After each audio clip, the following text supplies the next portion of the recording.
Hey, welcome in Quick Tutorials. In this video I want to show you how you can create a colorful background or how to add a color background in a hitfilm Express. So all you have to do is be here, click to media, go to new.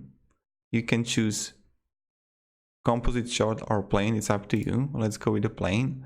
First you can change the color here. Let's choose blue. Okay, and I have it here. You can take it, you can paste it to your video, and here you go. This is how you actually make it, and you got the color background. You can also play around it, you can paste it, you can make a bar with it, whatever you want. Thank you very much everybody, and have a blessing day. If this video was helpful, you can support me and subscribe. I'll be really thankful for that. Goodbye.